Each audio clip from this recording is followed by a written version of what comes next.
Bonjour à tous. Moi aussi, je suis très heureux d'être ici parce que c'est vrai que je ne suis pas ici tous les dimanches. Mais du coup, quand je suis ici, c'est un privilège. Je crois que je suis arrivé à Clé en 2002. Donc ça doit faire 23, 24 ans, 23 ans déjà. Donc du coup, c'est plus que mon église, quoi. D'ailleurs, c'est ma première église quand je me suis converti. Et du coup, d'ailleurs, avant de commencer, comme c'est l'été, est-ce qu'il y a des vacanciers qui nous visitent ce matin? Si c'est le cas, juste levez la main pour que je sache un peu. Voilà, je vois des mains. Ok, soyez bienvenus. Bienvenue dans le sud. Bienvenue à la plage. Et j'ai vu aussi qu'il y avait Jérémy et les enfants et Marion, je crois qu'elle reste à la maison, qui sont là. Et j'ai vu aussi Manu et Elia. Je ne sais pas si Elia est là aussi, mais en tout cas, on est tellement content de vous voir, les amis. Ça fait tellement plaisir. C'était la bonne surprise de la journée. Et en tout cas, soyez tous bénis pour ce temps. Alors, je vais prendre quelques minutes quand même pour parler de la prison, parce qu'à chaque fois, on me demande quelques nouvelles de la prison, donc je ne vais pas faire très long, mais je vais quand même prendre 2 minutes pour en parler, et aussi pour vous remercier pour votre soutien, pour vos prières. Alors, du coup, l'équipe des aumôniers, elle s'agrandit. Moi, quand j'ai commencé, j'étais tout seul. Alors, chez les protestants, parce qu'il y a aussi des aumôniers catholiques, mais chez les protestants, j'ai remplacé un aumônier qui partait à la retraite. Et maintenant, on est 7 et bientôt 8 aumôniers sur Montpellier, donc c'est vraiment la grâce de Dieu de voir que ça se démultiplie parce qu'il y a vraiment des besoins énormes en prison. À la prison où je vais, à Villeneuve-les-Maguelones, il y a plus de 1000 détenus. Et il y a une deuxième prison au nord de Montpellier où il y a 150 détenus environ. Voilà. Du coup, juste pour vous donner quelques nouvelles, le dimanche matin, quand je ne suis pas ici, du coup, je suis en prison, on fait des cultes, un dimanche sur deux. Et on a une 30-35 détenus qui participent à ces cultes. Et on a aussi des groupes de parole où on a fait le parcours alpha, on a fait aussi The Chosen, et on a une douzaine de personnes qui participent. Et on vit vraiment des belles choses. Moi, je suis tellement béni de j'allais dire chaque jour, pas chaque jour, mais régulièrement d'aller, presque chaque jour, d'aller en prison. Parce qu'en fait, d'arriver dans des endroits et de pouvoir annoncer la bonne nouvelle, c'est tellement fantastique. De pouvoir permettre à des cœurs qui sont brisés, des cœurs qui sont sans espoir, de leur dire, mais il y a un espoir pour toi. Il y a un espoir pour toi, même si tu as fait des choses compliquées, même si tu es condamné à une longue peine. Et ça, c'est vraiment un beau ministère. Et je voudrais en profiter que j'ai le micro pour vous remercier tous pour vos prières. Je sais que certains vous priez pour nous, notamment le dimanche matin. On a le culte en commun en même temps. Et merci aussi pour votre soutien. On a reçu pas mal de dons financiers. D'ailleurs, il faut que je pense à les récupérer en haut. Parce que Nicolas m'a dit la semaine passée qu'il y avait un don et je vais oublier, je sens. On a reçu aussi un don d'autres dons d'autres églises. On est vraiment bénis pour ça. Donc on peut acheter des Bibles et puis acheter des livres aussi pour les détenus. Il y a la prison au nord où c'est pour les fins de peine. Et on a des détenus qui ont besoin, je vois justement, il y a Gisèle qui est là, et il y a des personnes qui ont besoin de chrétiens pour les accompagner à l'hôpital, tout ça. Il y a Gisèle, il y a Jean-Claude qui ont fait ça avec certains détenus. Et merci pour vraiment votre générosité, votre cœur. Il y a aussi des courriers qu'on fait aux détenus. Et merci pour tous ceux qui écrivent pour les détenus. Il y a Maggie, Laure, James aussi qui a écrit. Donc merci vraiment pour votre aide pour les courriers. Voilà, donc je ne vais pas prendre plus de temps pour ça, mais en tout cas, vraiment, je veux vous remercier pour tout votre soutien. Et je vais juste prier pour remettre ce culte entre les mains de Dieu, enfin cette prédication entre les mains de Dieu. Et pour vous remercier aussi pour votre soutien, pour tous ces frères et sœurs qui sont en prison et qui ont besoin aussi de notre encouragement, de nos lettres, de nos pensées, de nos prières. Amen. Seigneur, merci parce qu'on sait qu'on est envoyé en tant qu'aumônier, tu nous envoies en prison. Et merci pour tout le soutien, merci pour toutes les prières de Clé, des autres églises de Montpellier qui nous soutiennent, qui sont avec nous, qui bénissent aussi tous ces détenus. Merci pour les dons financiers, merci pour les lettres qui sont écrites, merci pour les personnes qui sont accompagnées à l'hôpital, etc., etc. Je prie que chacun soit récompensé pour son cœur, pour ces gens qui sont cachés, qu'on ne voit pas trop, qui sont un peu exclus de la société. Merci Seigneur vraiment pour tout ce que tu fais. Je te remets Seigneur ce culte. Je te prie, Seigneur, que ce matin, c'est un sujet délicat. Ce n'est pas un sujet facile, mais je prie que tu touches notre cœur, Seigneur. Seigneur, ce n'est pas un sujet où on veut être accablé, on ne veut pas, Seigneur, s'apitoyer sur notre sort, mais on veut vraiment que l'Esprit de Dieu, l'Esprit de vie, vienne remplacer tout ce qui pourrait être notre tiédeur. Bon, ce n'est pas la saison avec l'été, mais que, Seigneur, on puisse être bouillant comme le soleil de l'été. Dans le nom de Jésus, Saint-Esprit, prends le contrôle de ce culte, prends le contrôle de cette prédication. Je prie que tous les versets qui vont être, toute la parole de Dieu qui va être annoncée, elle touche nos cœurs ce matin. Et je prie, Seigneur, qu'on soit à l'image, Seigneur, de Jésus, que Jésus soit notre modèle à chacun d'entre nous. Amen. Alors, je vais essayer de ne pas aller trop longtemps, parce que souvent je prévois plein de trucs et puis je ne réussis jamais à finir. Mais c'est pas grave, même si je finis pas, je finirai pas. Hein. Mais je vais essayer de respecter le temps pour une fois. Surtout qu'à la fin, je voudrais vraiment qu'on prie, parce que prêcher c'est bien, mais prier c'est mieux, parce que quand on prie, c'est Dieu qui agit. Et juste, tiens, j'avais pas prévu de le dire, mais au début, quand j'ai commencé en prison, bah, avec les détenus, on parlait, je prêchais, j'annonçais l'évangile, tout ça, et c'était bien. Et une fois, j'ai réalisé quelque chose, c'est que j'avais parlé, j'avais annoncé l'évangile à un détenu. Et puis à la fin, bon, il était réceptif, mais pas plus que ça. Et à la fin, je lui dis, bah, écoute, ça te dirait qu'on prie pour, juste avant de se quitter. Et bon, il est d'accord. Du coup, on prie. Et là, dès que je prie, il est visité, il est touché par Dieu. Et ça m'a touché, je me suis dit, en fait, des fois je parle beaucoup, j'essaie de convaincre les gens, alors qu'en fait c'est son esprit qui touche les gens, c'est pas moi qui peux convaincre les gens. Et depuis ça me sert, des fois, je me dis, quand je vois des fois que bon, il n'y a pas trop de fruits, je me dis on va prier. Et quand on prie, ben, les gens sont touchés. Et donc c'est pour ça que je voudrais qu'on ait un bon temps à la fin de prière, parce que Dieu veut nous visiter ce matin et Dieu veut vous visiter. Je prie que personne ne reparte comme il est rentré ce matin.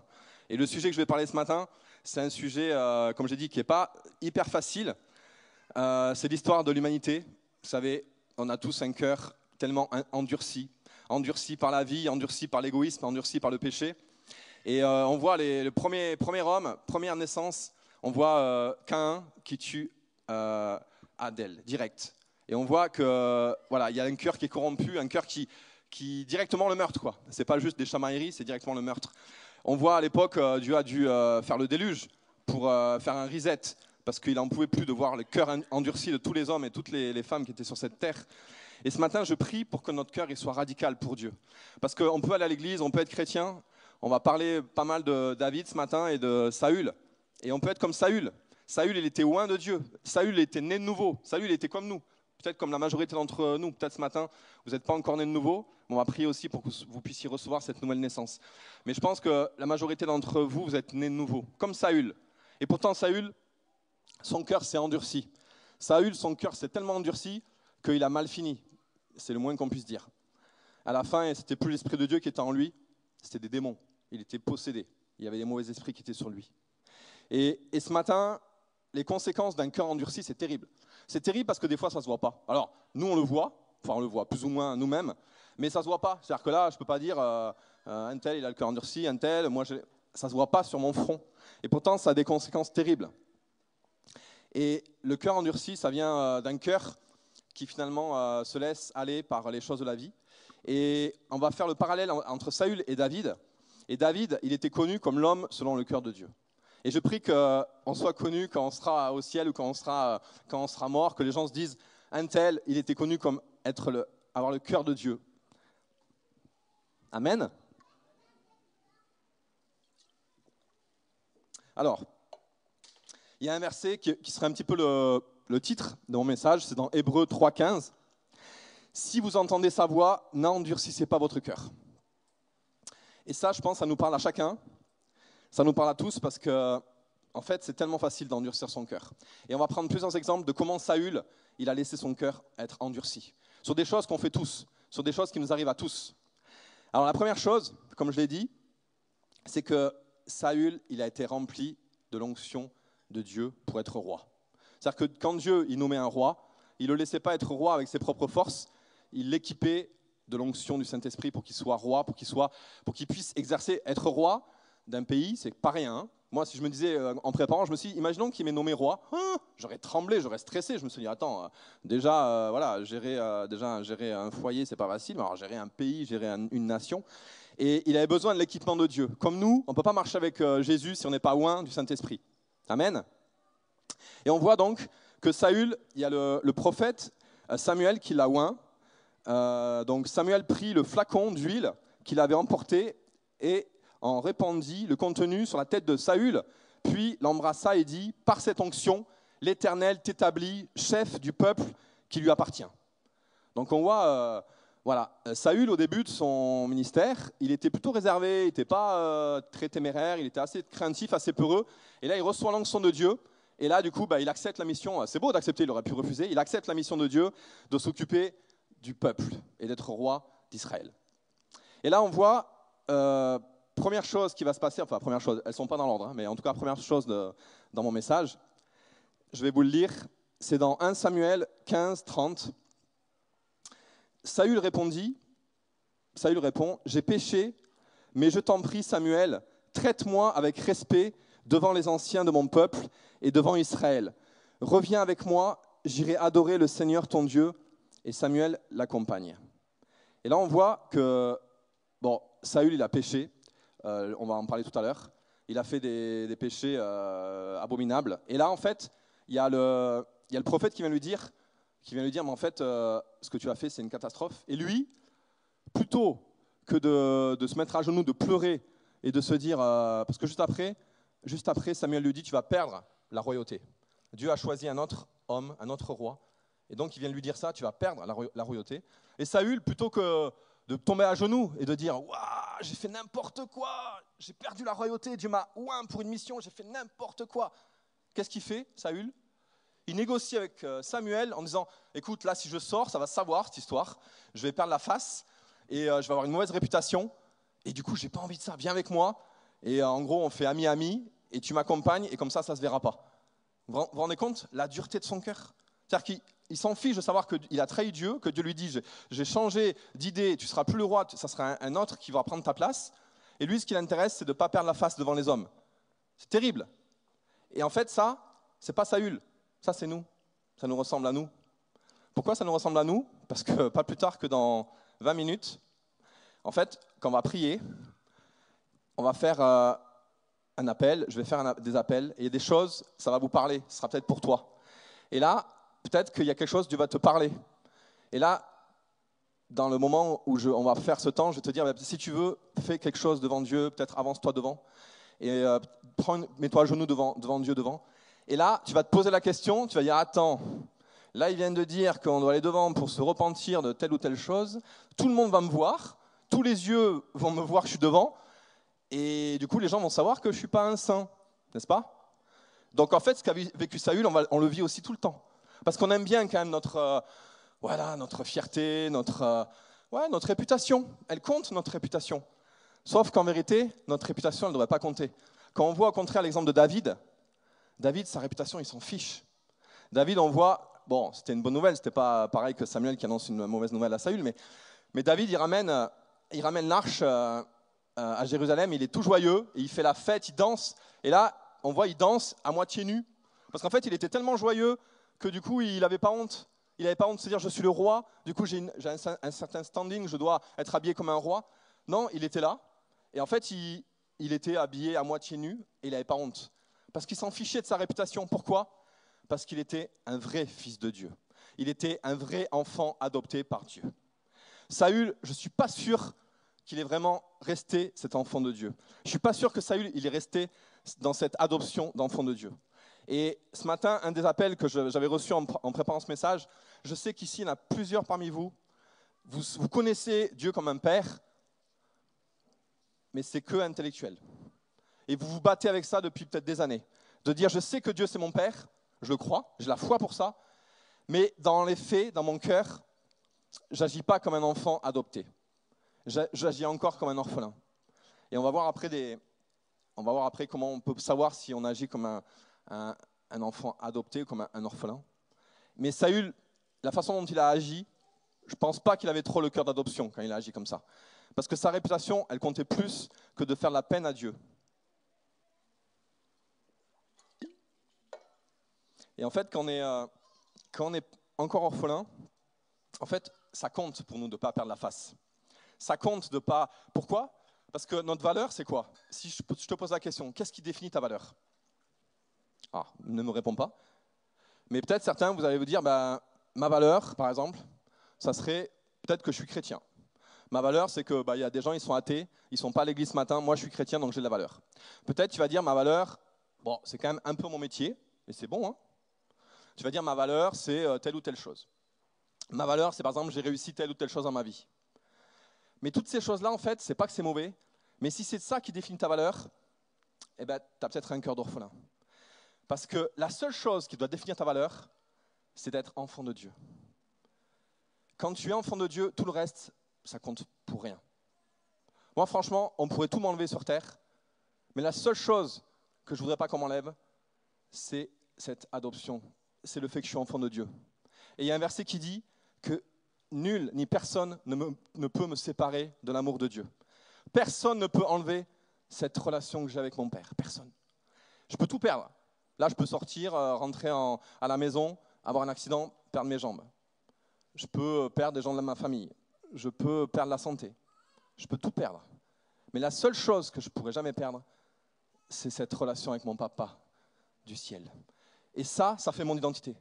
Et ça fait qu'aujourd'hui, bon, je ne vais pas danser devant vous parce que je danse très mal, mais ça fait que je reste un humain, j'ai honte des fois de faire des choses, mais en vérité, je n'ai pas honte. En vérité, il n'y a rien qui me tient. Il n'y a rien il n'y a rien pour lequel je me bats. Je n'ai pas une ambition.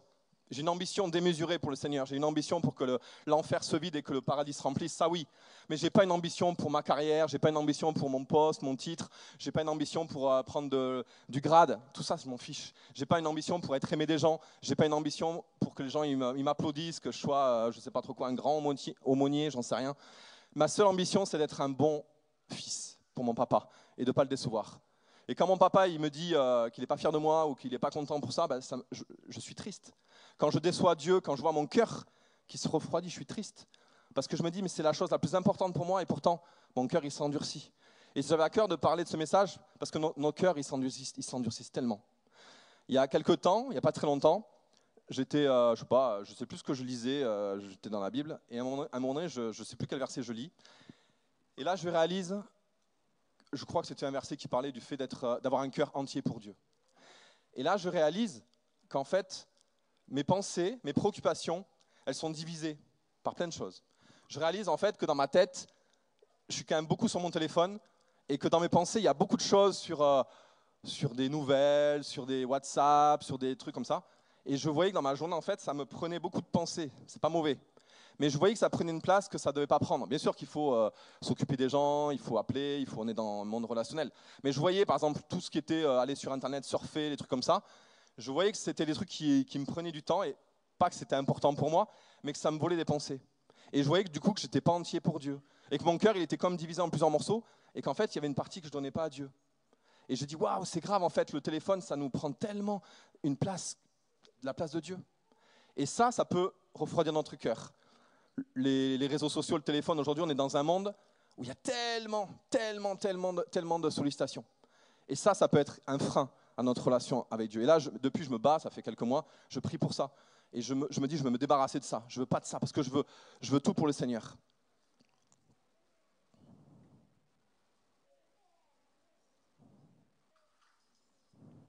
Alors, un deuxième passage. Donc, on a vu Saül, il avait, premier problème, son ambition. Et après, à la fin, on va prier. Et du coup, peut-être certains d'entre vous, vous avez ce problème d'ambition. Et ce n'est pas grave, parce qu'on a tous, Dieu nous a créés, on est des princesses et des princes. On est fait pour régner sur cette terre. Pas pour régner, pour être des rois, pour triompher, pour faire la guerre. On est là pour régner, pour faire régner le royaume de Dieu sur cette terre, pour que le royaume de l'amour triomphe sur cette terre. Et on est tous appelés à être ambitieux. On est tous créés à l'image de Dieu, donc on a une ambition sûre et certaine. Par contre, si cette ambition, elle est détournée de son but, là, c'est dangereux. Et peut-être cette ambition que tu as reçue, elle s'est peut-être détournée de ce que Dieu avait prévu pour toi. Et ce n'est pas grave. Du moment que tu demandes pardon à Dieu, et peut-être qu'on va prier tout à l'heure, c'est ça ton souci. Et peut-être ton souci ne vient pas que tu as une mauvaise ambition, il vient juste peut-être que tu n'es pas encore fils de Dieu dans le sens dans ton cœur. Et que du coup, si tu n'es pas fils, forcément, vu que tu as de la valeur, tu veux montrer cette valeur aux gens d'une façon ou d'une autre. Quand tu n'es pas fils, si je n'étais pas fils ce matin, j'aurais plein d'ambition. Parce que du coup, je me dirais, mais ma valeur, c'est quoi si je ne suis pas fils ? Ma valeur, c'est ma carrière. Ma valeur, c'est je sais pas, mon look. Ma valeur, c'est mes projets. Vous voyez ce que je veux dire ? Mais si c'est ça, ta valeur, c'est que peut-être tu n'es pas fils à 100%. Et on va prier pour ça. Et vous allez recevoir, pour ceux qui ne l'ont pas reçu encore, cet esprit d'adoption qui va faire que vous serez fils. Et je crois que vous pouvez sortir d'ici en étant fils. Et votre ambition, du coup, vous n'avez pas besoin de vous forcer pour avoir une bonne ambition. Ça va venir naturellement. Parce que, vous savez, il y a des grands PDG, souvent, ça reste dans la famille. Et souvent, les enfants, ils prennent la succession. Et l'enfant, il est fier de reprendre la société de son père, ou la fille, elle est fière de reprendre la société de sa mère. Parce que, voilà, il y a et c'est bon. Nous, c'est la même chose. Quand on est enfant de Dieu, vraiment, on est fier de s'occuper des choses du royaume. Ça ne nous coûte pas Ça ne nous coûte pas de gagner moins d'argent. Ça ne nous coûte pas d'avoir un salaire un petit peu rikiki parce qu'on veut servir le Seigneur. On n'est plus là dans l'argent, dans le fait d'avoir une belle maison, même si ces choses sont bonnes. Mais on est là juste pour servir les valeurs, servir le royaume de notre Père. Amen. Alors, deuxième chose que Saül, il a vécu, je vais vous lire, c'est dans 1 Samuel 15:2 et 15:9. Fait mourir tout le monde. Donc ça, c'était parmi les Amalécites. Les hommes et les femmes, les enfants et les bébés, les bœufs et les moutons, les chameaux et les ânes. Donc Dieu demande à Saül de faire mourir tout ce peuple. Saül et ses soldats ne tuent pas Agag, le roi des Amalécites.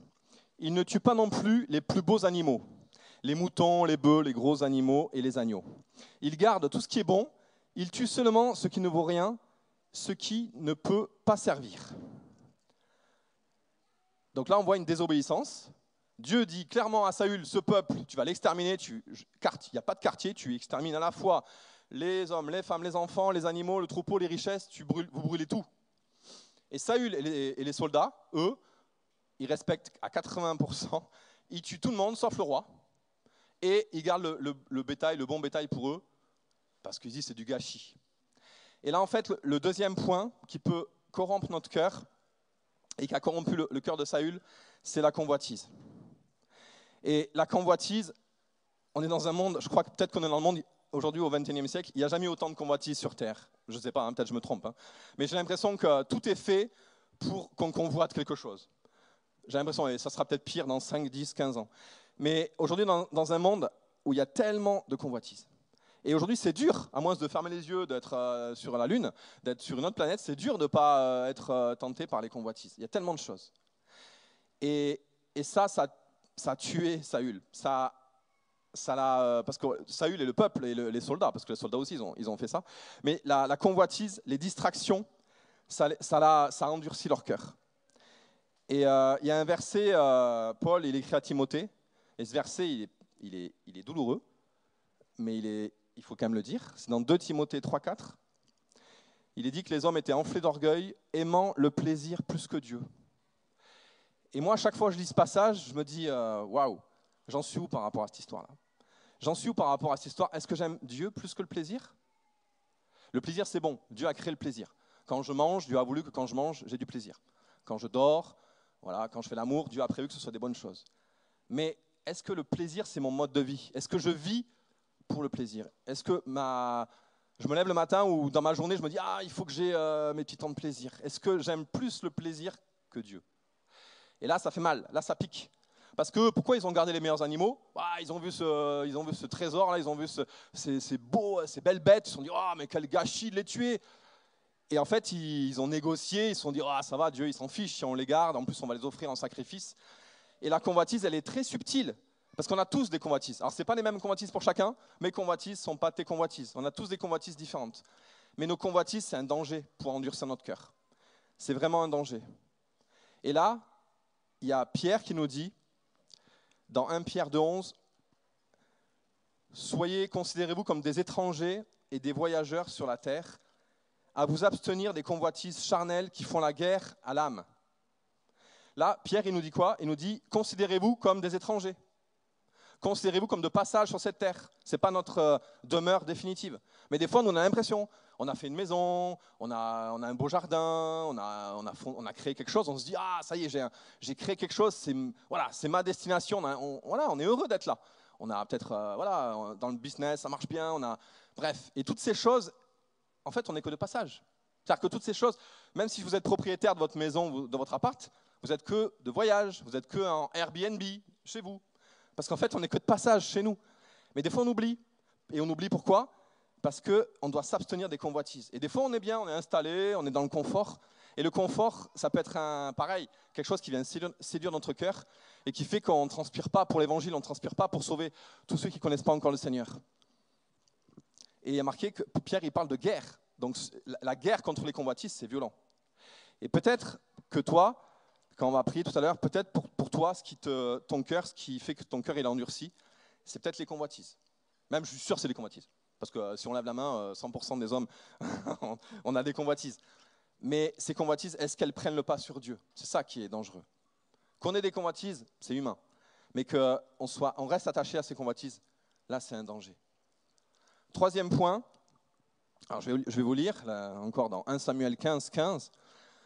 Saül répond, les soldats ont ramené, donc il parle toujours des animaux qu'ils n'ont pas tués, donc Saül répond, les soldats ont ramené ces animaux de chez les Amélicites, le peuple a gardé les plus beaux moutons et les bœufs les plus gros pour les offrir en sacrifice au Seigneur ton Dieu. Tout le reste, nous l'avons détruit. En gros, il est en train de se justifier, de dire en fait, ils les ont gardés, mais c'était pour la bonne cause. Et après, au verset 23, il est dit, l'obéissance vaut mieux que les sacrifices des animaux les plus gros. Oui, refuser d'obéir, c'est aussi grave, alors ça c'est fort, hein, c'est aussi grave de désobéir que de consulter les devins. Résister au Seigneur, c'est aussi grave que d'adorer des faux dieux. Waouh! Je pense que Saül et les soldats, quand ils ont fait ça, ils ne pensaient pas que c'était aussi grave d'avoir désobéi à Dieu que s'ils étaient allés consulter les magiciens ou comme s'ils étaient allés adorer des faux dieux. Je ne pense pas qu'ils avaient cette notion-là. Et nous non plus, je ne pense pas qu'on ait cette notion. Quand on désobéit à Dieu, en fait, c'est comme si on faisait un acte d'idolâtrie. C'est comme si on allait voir un voyant ou qu'on adorait des faux dieux ou qu'on faisait de la sorcellerie ou j'en sais rien. C'est fou, hein?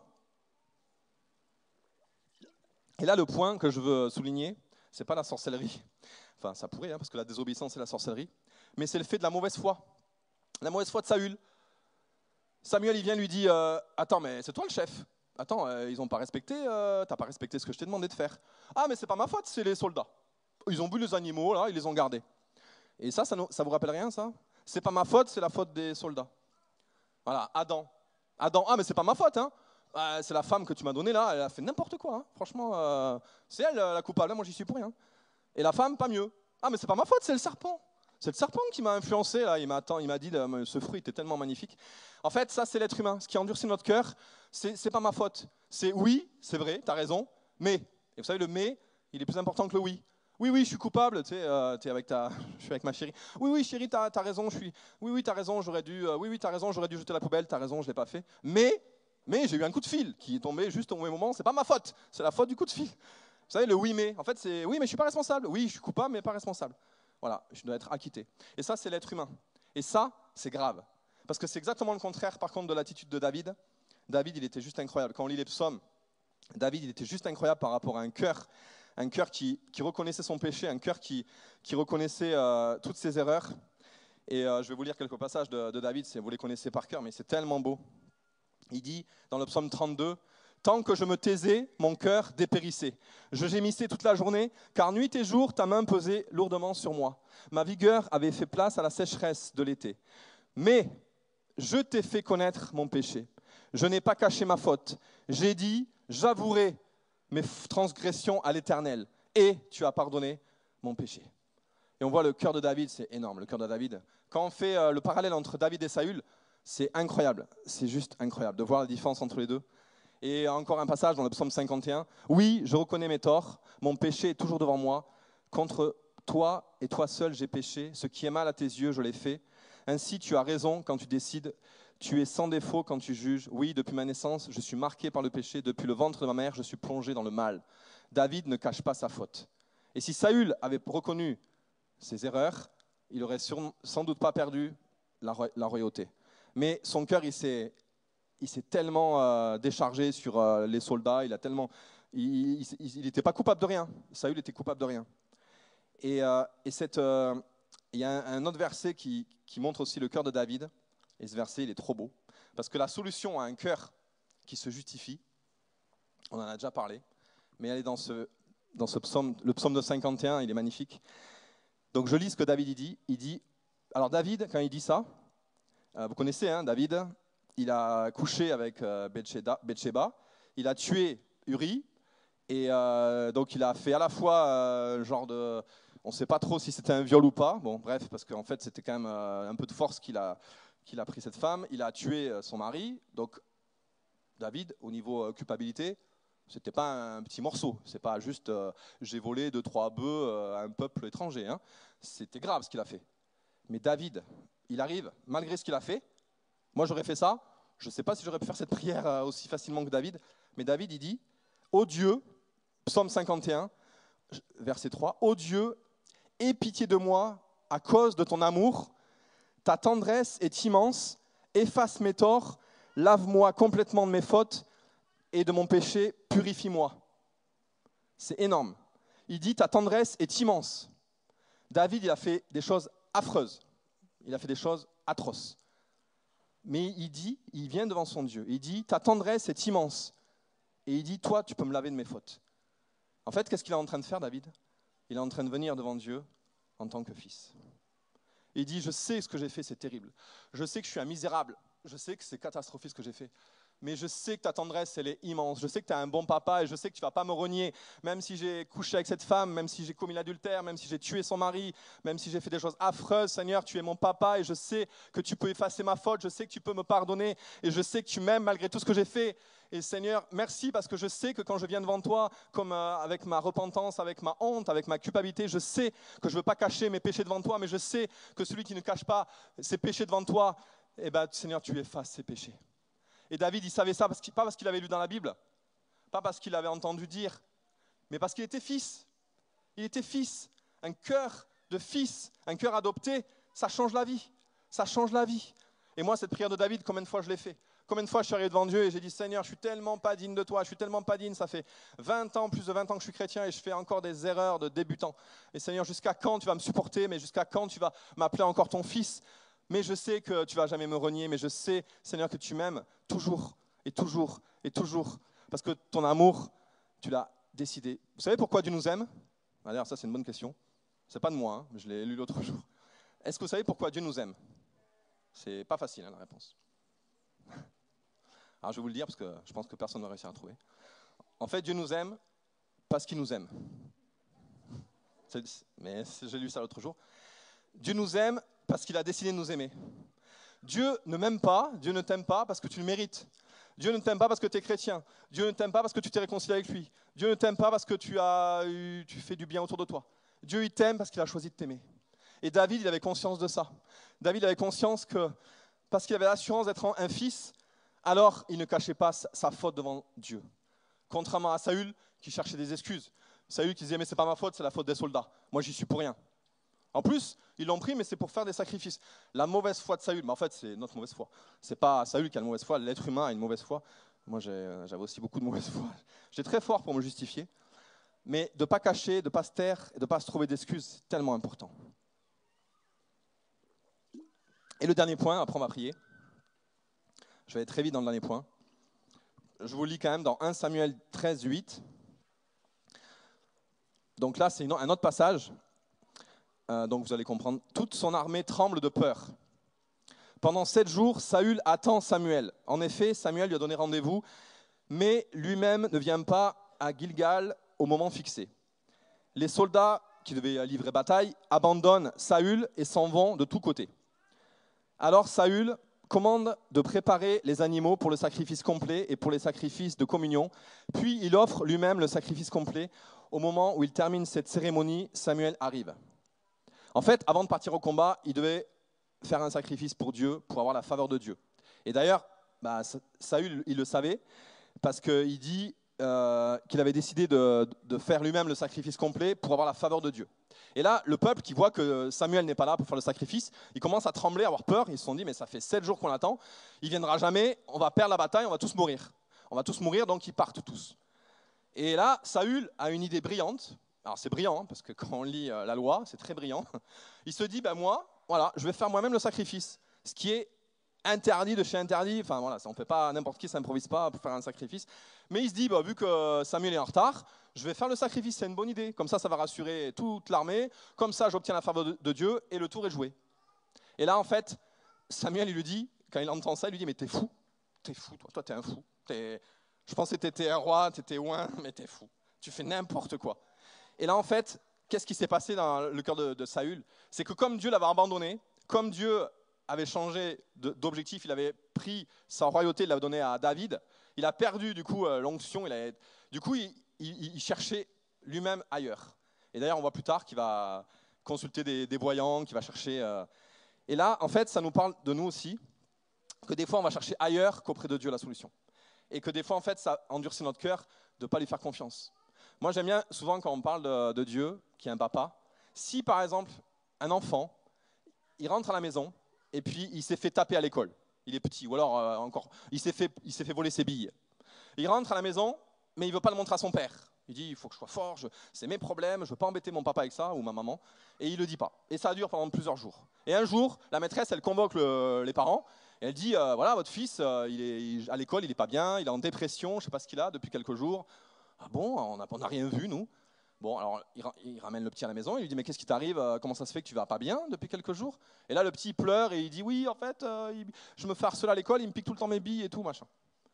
Et là, les parents, qu'est-ce qu'ils vont ressentir? Ils vont dire, mais pourquoi tu ne nous en as pas parlé? Pourquoi tu n'es pas venu nous le dire? Et lui, il va dire, plein de raisons. Il va dire, je sais pas, j'avais honte, je ne voulais pas vous embêter. Nanana. Mais ça blesse le cœur de Dieu. Quand, en fait, on essaie de régler nos affaires sans le consulter, sans lui demander, papa, tu es celui qui a créé l'univers, tu m'as donné la vie, tu es mon père, tu peux tout pour moi. Mais quand on va voir ailleurs, ça déçoit tellement le cœur de Dieu. Il se dit, mais en fait, tu n'es pas vraiment mon fils. Parce qu'en fait, si tu savais que je suis ton père, tu viendrais me voir dès que tu as des besoins, dès que tu as des soucis. Et ça, c'est notre attitude parfois. Et du coup, la solution, c'est de ne pas oublier à qui on appartient. Et de ne pas oublier qu'on est fils. Voilà, donc c'était un peu les points que je voulais partager avec vous ce matin. Mais pour finir, avant de prier, là où c'est le moment le plus important, c'est que David, il a vu l'histoire de Saül. David, il n'était pas préparé à être roi. Hein. Il n'a pas fait un bac plus 5 en théologie pour devenir roi d'Israël, parce que ce n'est pas possible. Mais David, il a vu Saül. Il a vu les erreurs de Saül. Il a vu les échecs de Saül. Et David, il va dire cette prière, quand il est devenu roi, ou même quand il a fait des erreurs, il dit « Ô Dieu, crée en moi un cœur pur, mets en moi un esprit nouveau, vraiment attaché à toi, ne me chasse pas loin de toi, ne m'enlève pas ton Esprit Saint. » David, la seule prière qu'il avait envers Dieu, c'est de dire « Père, ne m'enlève pas ton Esprit Saint. » Parce qu'il avait vu les dégâts de Saül, qui avait perdu l'Esprit Saint, qui avait perdu l'onction. Il a vu comment il a dégénéré, comment il est devenu à la fin de sa vie. C'était une catastrophe.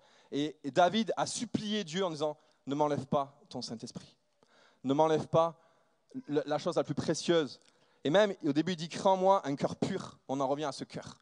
Parce que si tu n'as pas un cœur pur, tu as beau avoir reçu l'Esprit Saint il ne sera pas maître chez lui. On est le temple du Saint-Esprit, mais si tu ne laisses pas le Saint-Esprit diriger, si ton cœur il prend toute l'emprise, le Saint-Esprit ne pourra pas agir. Et je prie que ce matin, le Saint-Esprit, ça soit vraiment notre conseiller. Il est dit que le Saint-Esprit, c'est celui qui est appelé, celui qu'on appelle à son secours, celui qui intercède. Il est traduit par avocat, défenseur, intercesseur. Et j'aime bien, il y a un passage, il est marqué que c'est comme un frein. C'est comme un frein, alors si on prend l'image d'un frein de voiture, si tu roules dans une voiture et que ton frein il est dysfonctionnel, tu es mal barré. Surtout si tu es dans une grande descente, tu es mal barré. Moi, ça m'est arrivé une fois, bon c'était en montée heureusement, mais tu es mal barré. Et imaginez si on n'avait pas de frein quand on conduit, c'est la même chose si on n'a pas le Saint-Esprit. Si le Saint-Esprit dysfonctionne en toi, ça veut dire qu'il n'y a personne pour te freiner. C'est-à-dire que tu peux faire des erreurs, il n'y aura pas de frein. Il n'y aura personne pour te reprendre. Il n'y a personne pour te rattraper, pour te dire « Attends, là, ralentis, là, ça ne va pas. » Et je prie ce matin qu'on puisse réaliser que sans l'action du Saint-Esprit dans nos vies, sans le fait que le Saint-Esprit dirige notre vie, on est en danger. On est en grave danger.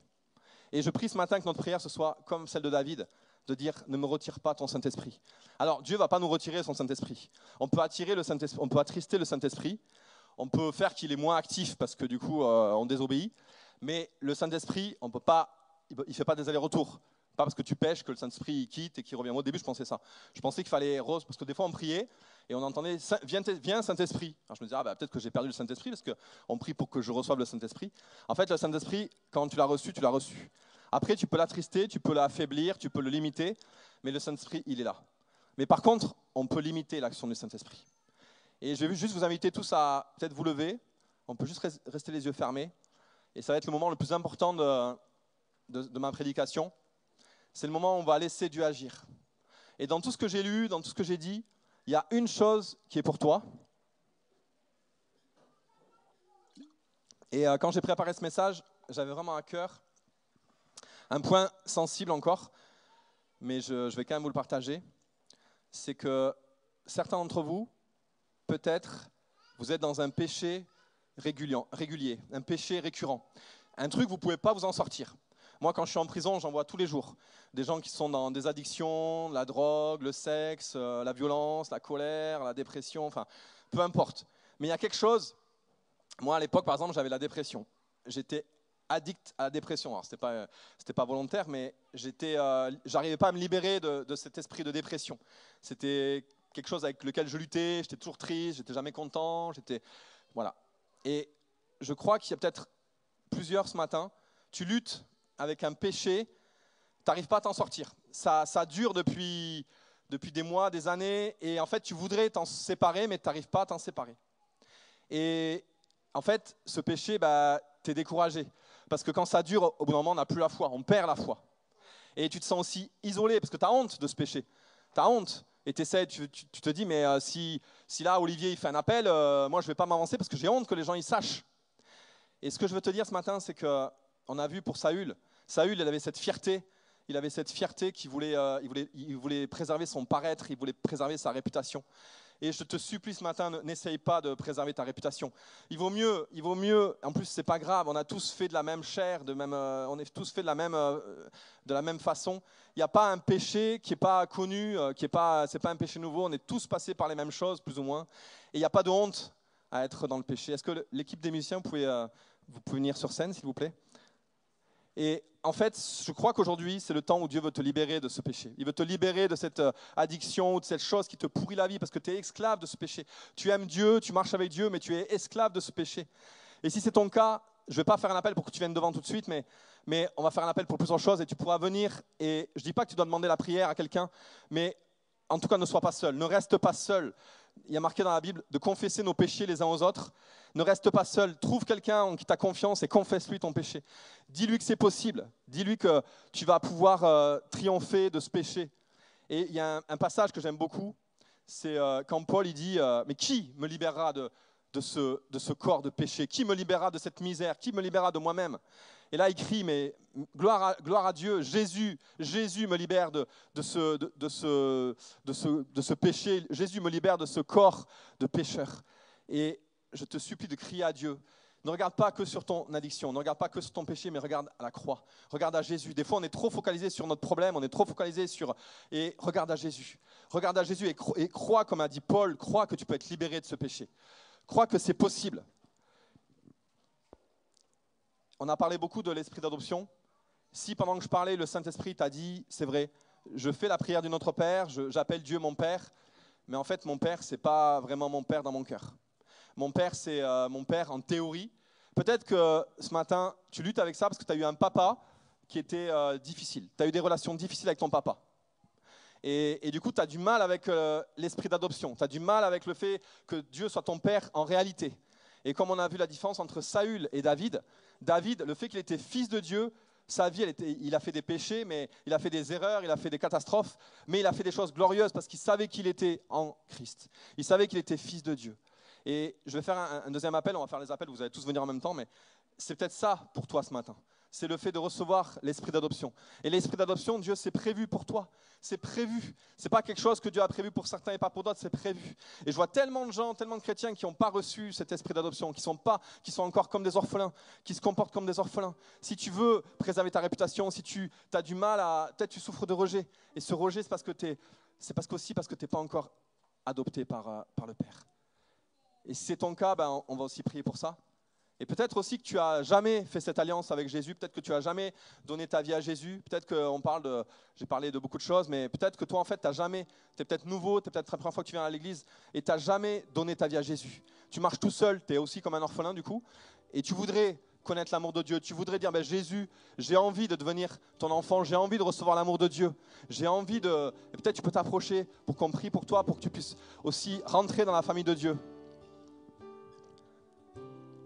Alléluia. Vous pouvez commencer à vous avancer, et attendez-vous à Dieu. Attendez-vous pas à ce que quelqu'un prie pour vous, mais attendez-vous à Dieu.